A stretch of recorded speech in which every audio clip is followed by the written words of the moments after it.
Sun Sport, l'invité sport de la rédaction. Bonjour Charles, notre invitée ce matin c'est Elena Chegeleva. Elena Chegeleva, vous êtes le nouvel entraîneur de la section féminine du FC Nantes, une centaine de licenciés de 6 ans jusqu'au senior finalement. Bonjour Elena. Bonjour. C'est une sacrée responsabilité là qui vous a été confiée il y a quelques jours. Racontez-nous un petit peu comment se sont passés les premiers contacts avec le FC Nantes. C'est bien passé, tout le monde est très gentil avec moi. Et moi, je suis prête à travailler ici. Je suis très contente d'être ici à FC Nantes. Bon, alors, une sacrée responsabilité parce que le FC Nantes, ce n'est pas un petit club. Est-ce que vous pouvez nous parler un petit peu plus de vous, de votre parcours ? Qu'est-ce qui a fait qu'aujourd'hui, vous êtes au FC Nantes ? Qu'est-ce que vous étiez avant ? Vous étiez entraîneur, joueuse ?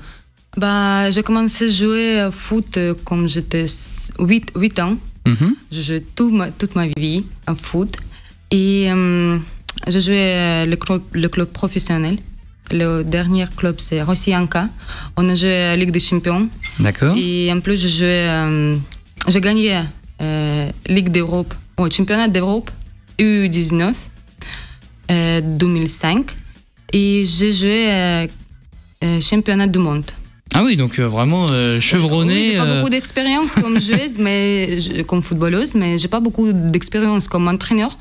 C'est un peu nouveau pour moi, c'est pas vraiment nouveau, mais j'ai beaucoup d'expérience comme footballeuse et peut-être c'est le point fort parce que je connais le foot à l'intérieur. D'accord. Alors, qu'est-ce qui a fait que vous avez débarqué finalement à Nantes ? Pourquoi Nantes ? Vous connaissiez la ville ? Vous aviez déjà des contacts à Nantes ? Non, il y a une proposition pour moi parce que le président Valdemar Kita il cherchait l'entraîneur, une femme. Et voilà. Pour entraîner. Alors justement, oui. Le fils de Valdemar Kita est avec nous, c'est Franck Kita, le directeur délégué du FC Nantes. Bonjour Franck. Bonjour messieurs, dames. Alors, une question simple, Franck. Pourquoi s'orienter vers une section féminine du côté du FC Nantes ? Il nous manquait des filles, des femmes à la Gennevilliers. On en avait marre d'être qu'entre hommes. Donc on s'est dit on va ouvrir une section féminine. Bon alors, comment ça se concrétise concrètement ? Ça va être une équipe à part entière ? Quels sont un petit peu les principes, les objectifs de cette formation ? Non, écoutez, on va essayer de progresser tous ensemble. Là, on part de la dernière division. On a pris une entraîneur et responsable de la section féminine aussi, qui a une certaine expérience.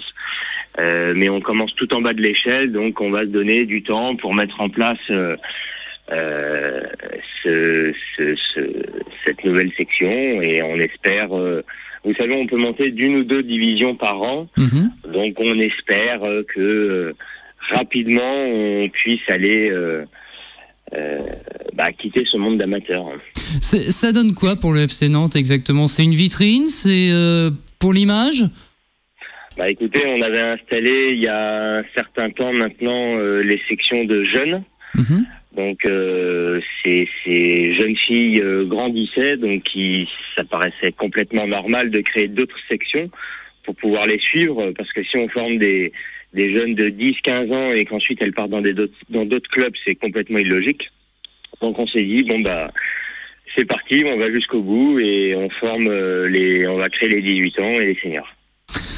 Tant que je vous ai sous la main, Franck Kita, une petite question. Yacine Bamou, la prolongation... je savais que ça allait dévier. Yacine Bamou, la prolongation, c'est fait ou pas ? Non, c'est pas fait. On discute toujours. J'espère qu'on va clore rapidement cette prolongation. Je suis optimiste. Bon, allez, dernière question un petit peu plus décontractée pour Franck Kita, le directeur général du FCN. Franck, un rapprochement, une fusion, c'était pas possible, c'était pas envisageable avec le club d'Orvaux qui évolue déjà en deuxième division féminine ?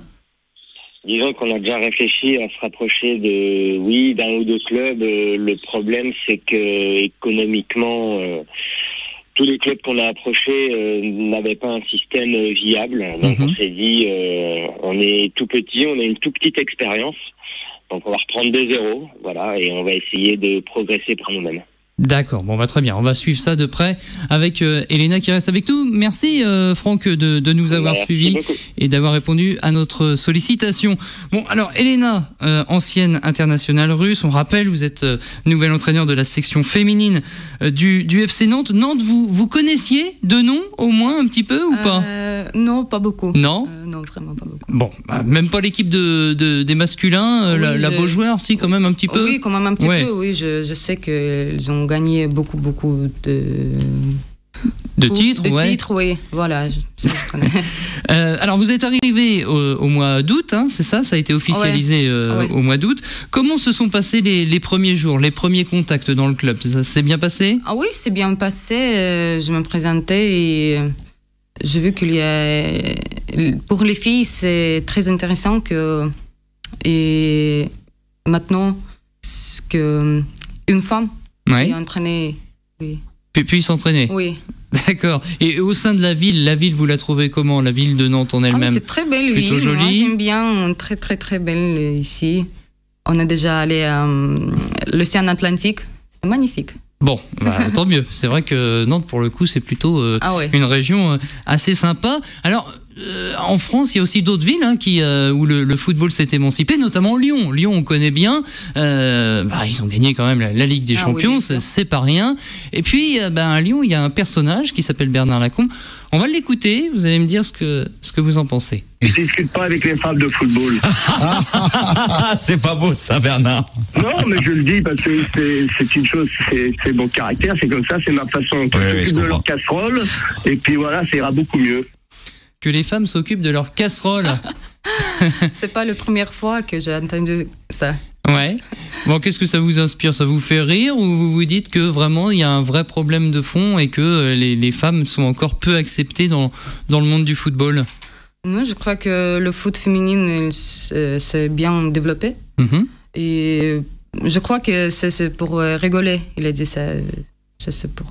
D'accord. Rire. Juste pour rire. Il n'y avait pas un problème de Lyon. Vous êtes passé par Lyon, vous, justement? Oui, je me suis entraînée avec l'équipe Olympique Lyon réserve. D'accord. Et vous avez eu affaire à Bernard Lacombe? Oui, bien sûr. On a joué les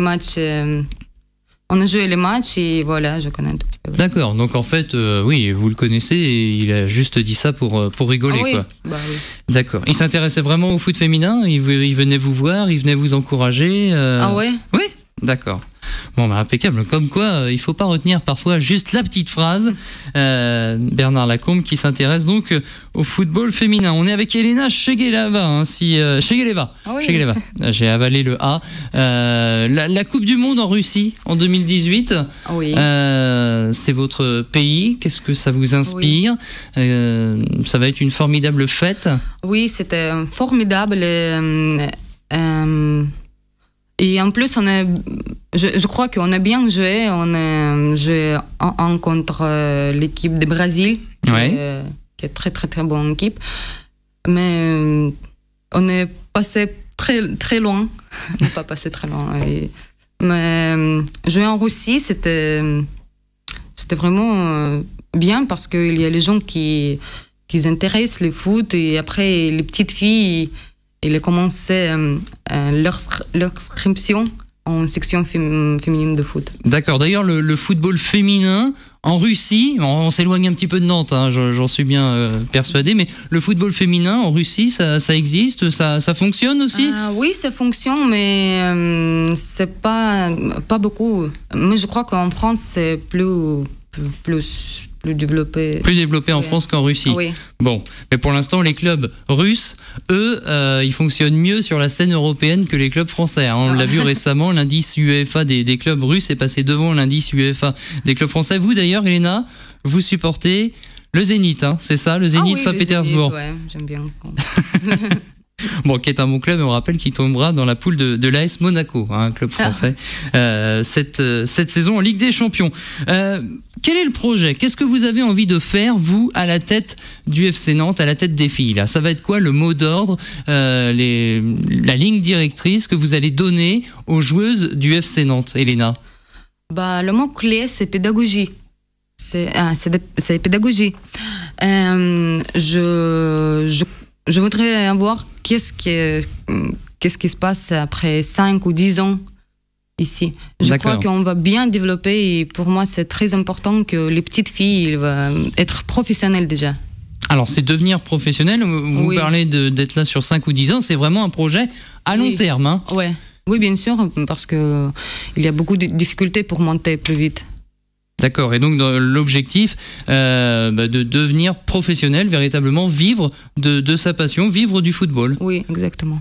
Et gagner la Ligue des Champions, vous aviez dit soir de votre présentation à la Beaujoire. C'est mon rêve, parce que comme joueuse, on n'a pas gagné avec l'équipe russienne que j'ai joué à la Ligue des Champions, on n'a pas gagné, mais je crois qu'on a possibilité de gagner avec FC Nantes. À votre président, en tout cas, vous lui avez fait briller les yeux quand vous avez dit ça. Alors, y a-t-il des liens justement avec l'équipe masculine? Est-ce que, par exemple, des garçons vont venir entraîner les petites filles ou les jeunes filles ou pour quelques entraînements? Est-ce que c'est possible ça?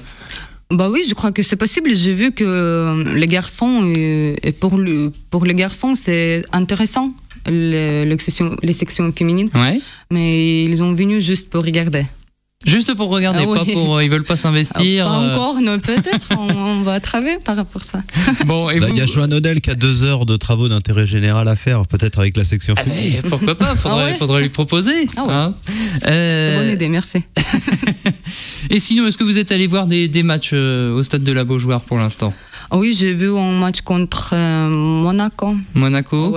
L'ambiance, ça vous a plu? Oui, le stade? Oui, le stade c'était magnifique et le FC Nantes ils ont joué très bien. Oui. C'est dommage qu'on a perdu, mais j'ai vu que c'était très bon niveau. Un bon niveau, oui, un bon niveau de jeu.